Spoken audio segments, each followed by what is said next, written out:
ইন্না জালজালাতাস সাআতি শাইউন আযীম, যে নিশ্চয় কিয়ামতের ভয়াবহতা, অতঃপর হাসরের মাঠের ভয়াবহতা হবে অত্যন্ত ভয়ঙ্কর।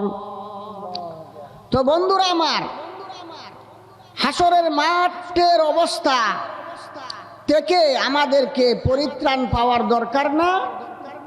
অবশ্যই দরকার। তো হাদিস শরীফে আল্লাহর রাসূল সাল্লাল্লাহু আলাইহি ওয়াসাল্লাম ফরমান যে 7 শ্রেণীর মানুষ এমন আছে যারা হাসরের সেই ভয়াবহ অবস্থায় আল্লাহ তাআলার ভিআইপি আসন, আল্লাহ তাআলার সেই ভিআইপি এয়ার কন্ডিশনের, জান্নাতি এয়ার কন্ডিশনের আসন আল্লাহর আরশের ছায়ার নিচে স্থান পাবে। এর মধ্যে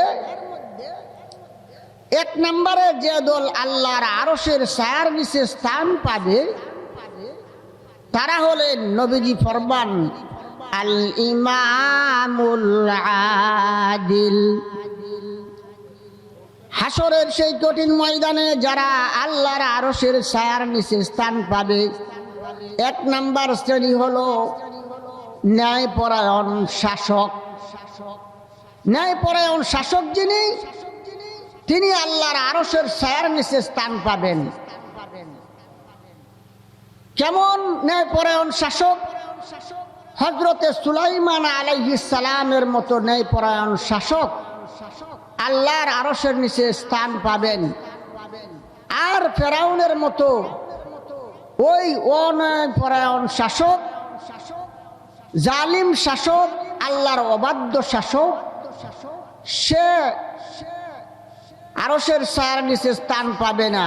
জাহান্নামের নিম্ন স্তরে তাদের স্থান হবে। কেননা ফেরাউন তার রাজ্য পেয়ে, আল্লাহর দেয়া ক্ষমতা পেয়ে সে বলে ফেলেছিল, কালা আনা রাব্বুকুমুল আ'লা, যে আমি বড় খোদা। কিসের খোদা? তোডা আমি বড় আল্লাহ। কিন্তু পক্ষান্তরে হযরত সুলাইমান আলাইহিস সালাম বলেছিলেন, পিপিলিকার কথা যখন তিনি তার বাহিনী নিয়ে চলতেছিলেন, তখন পিপিলিকার রানী বলেছিল, হে পিপিলিকার দল, তোমরা গর্তের মধ্যে প্রবেশ করো, কারণ সুলাইমান আলাইহিস সালামের বাহিনী আসতেছে। বলা যায় না, তারা অজ্ঞাতসারে তোমাদেরকে পায়ে পিষ্ট করে ফেলবে, তারা অজ্ঞাতসারে, যার কারণে গর্তের ভিতরে ঢুকে ফেরো। এই কথাটা সুলাইমান আলাইহিস সালাম, পিপিলিকার রানী এই কথাটা বুঝে ফেলেছিলেন। ভাষাটা বুঝে তিনি, বর্ণনা আছে, ওই পিপিলিকাটাকে হাতে তুলে তিনি অহংকার করেছিলেন না, যে দেখো আমার মতো রাজা, আমার মতো শাসক এই পৃথিবীতে দ্বিতীয়টি আর কেউ নাই, দেখো আমি কত ক্ষমতাধর, আমি পিপিলিকার কথাও শুনি।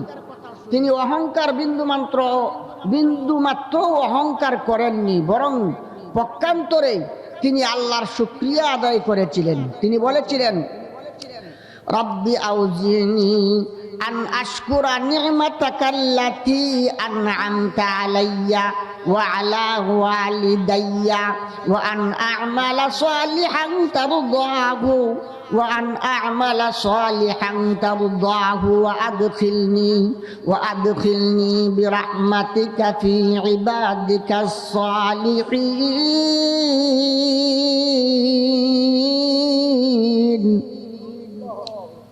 আরে জুড়ে বলি ভাই, আল্লাহু আকবার। তো বন্ধুরা আমার, সুলাইমান আলাইহিস সালাম বলেছিলেন, রব্বুল আলামিন, তুমি যে আমাকে পিপিলিকার কথা বুঝার তৌফিক দিয়েছো, পশু পাখির বাসা বুঝার ক্ষমতা দিয়েছো, বিদায় তুমি আমাকে অহংকার করার সুযোগ দিও না, বরং আমাকে সামর্থ্য দাও, আমি যাতে আমার উপর এবং আমার পিতা মাতার উপর তুমি যে অনুগ্রহ করেছো, সেই অনুগ্রহের শুকরিয়া হিসেবে আমি যাতে তোমার কৃতজ্ঞতা আদায় করতে পারি, সেই সামর্থ্য তুমি আমাকে দান করো।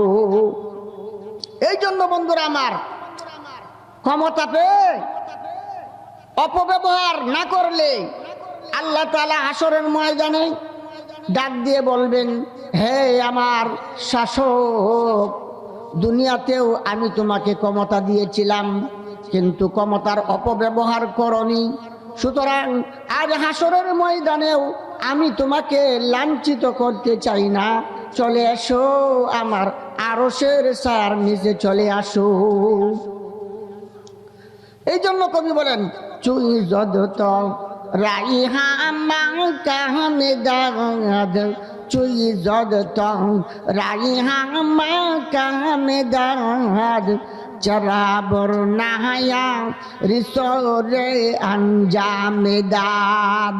যে তোমাকে যখন আল্লাহ তাআলা সব কিছু দিয়েছেন, অর্থাৎ পুরো একটা দেশের মালিক বানিয়ে দিয়েছেন, সুতরাং তুমি কেন তোমার রাজ্যে এনে বিচার কায়েম করো না? কবি প্রশ্ন করে বলেন। 2 নম্বরে যারা আরশের ছায়ার নিচে স্থান পাবে তারা হলেন ওয়াশাবুন নাশাআ ফি ইবাদাতি রাব্বিহি, ওয়া ফি riwayatin ওয়াশাবুন নাশাআ ফি ইবাদাতিল্লাহ। ওই যুবক আল্লাহর আরশের ছায়ার নিচে স্থান পাবে।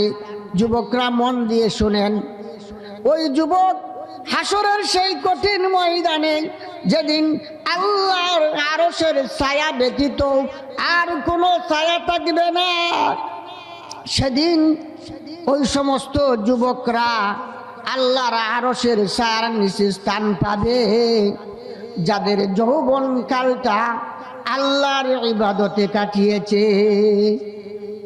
এখন আমরা তো মনে করি, বরং অনেক গার্জিয়ানই মনে করে যুবকরা আমল করবে কিভাবে, বরং অনেক গার্জিয়ানই মনে করে যে চ্যাংরা মানুষ, এখনো ইবাদতের সময় হয় নাই, এখনো দাড়ি রাখার সময় হয় নাই, রাখবো নে, বৃদ্ধ হয়ে লোক তখন রাখবে না। কেমন উল্টা কথা! অথচ বৃদ্ধ হইলে শরীরের শক্তি থাকে না ইবাদত করার, কোমর বাঁকা হয়ে যায়। যৌবনকালে একটা যুবক যা কিছু ইচ্ছা করতে পারে, ইচ্ছা করলে পাপ করতে পারে, ইচ্ছা করে টাকা কামাইতে পারে, ইচ্ছা করলে ইবাদত করতে পারে। কিন্তু যখন পাপ কাজে না গিয়ে, কারণ যৌবনের উশৃঙ্খলতা আল্লাহ তাআলাই দান করেছেন, ওই উশৃঙ্খল যৌবন নিয়ে আল্লাহর যুবক বান্দা যখন পাপ কাজে লিপ্ত না হয়ে, জিনার কাজে প্রেম প্রীতিতে লিপ্ত না হয়ে, আল্লাহর যুবক বান্দা যখন আল্লাহর ইবাদতে তার যৌবন কালটা কাটিয়ে দেয়, হাসরের সেই কঠিন ময়দানে রাব্বুল আলামিন ডাক দিয়ে বলবেন যে, যুবক, ওই উশৃঙ্খলতার যৌবন আমি তোমাকে দিয়েছিলাম, কিন্তু ওই উশৃঙ্খলতার যৌবনকে উপেক্ষা করিয়া যৌবন কালটা আমার ইবাদতে যখন কাটিয়েছ, আসো তোমাকে হাসরের ময়দানে আমি কষ্ট দিতে চাই না, আমার আরশের ছায়ার নিচে চলে আসো। এই জন্য কবি বলেন, শেখ সাদি বলেন, আগর হক পু রুস্তি কো উনি ইখতিয়ার, আগর হক পু রুস্তি কো উনি ইখতিয়ার, দরক লিহি মে দৌলত শাহি শাহরিয়ার, দরক লিহি মে দৌলত শাহি শাহরিয়ার। যে তুমি যদি আল্লাহর ইবাদতে মশগুল হয়ে যাও, তাহলে আল্লাহ তাআলা তোমাকে মহাদৌলতের রাজ্যে, অর্থাৎ জান্নাতের ময়দানে আল্লাহ তোমাকে বাদশা কমপক্ষে এই দুনিয়ার 10টা দুনিয়ার পরিমাণ, ওই স্থানে দেশকে, এই একটা দেশকে 10 দুনিয়ার সমপরিমাণ একটা দেশের কমপক্ষে আল্লাহ তাআলা তোমাকে বাদশা বানাইয়া দিবেন। 3 নম্বরে, ওই ব্যক্তি হাসরের সেই কঠিন ময়দানে আল্লাহর আরশের ছায়ার নিচে স্থান পাবে, যে ব্যক্তিটার আল্লাহর নবী ফরমান, বুখারী ও মুসলিমের হাদিস, আবু হুরায়রা থেকে বর্ণিত, ওয়া রাজুলুন কালবুহু মুআল্লাকুন ফিল মাসাজিদ, যে ওই ব্যক্তি আল্লাহর আরশের ছায়ার নিচে স্থান পাবে যার অন্তরটা সর্বদা মসজিদের সাথে লাগানো থাকে। অন্তরটা যার সর্বদা আল্লাহর ঘর মসজিদের সাথে লাগানো থাকে। বলতে পারেন যে হুজুর, তাহলে আমরা যদি সর্বদা আপনার কথা অনুযায়ী, রাসূলের হাদিস অনুযায়ী আমরা যদি সব সময় হুজুর মসজিদে আমাদেরকে বসে থাকতে হয়, তাহলে ওই যে কাজের সময় হয়ে গেছে, ধানের বীজ বপন করার সময়, এখন রোয়ার সময়, আমাদের হুজুর ক্ষেত জমিনগুলা আমরা পরে থাকবে, তো আমরা যদি মসজিদে সারাদিন পরে থাকি, যে এর অর্থ এই নয় মসজিদের সাথে দিল লাগানোর অর্থ সর্বদা সারাদিন মসজিদে কামকাজ ফেলে রেখে সারাদিন মসজিদে বসে থাকা নয়। তার অর্থ হলো আল্লাহর বান্দা ফজরের নামাজ পড়িয়া হাওরের মধ্যে চলে গেছে, আবার আল্লাহর বান্দার মসজিদ থেকে বের হওয়ার মন চায় না, কিন্তু এই যে দায়িত্বের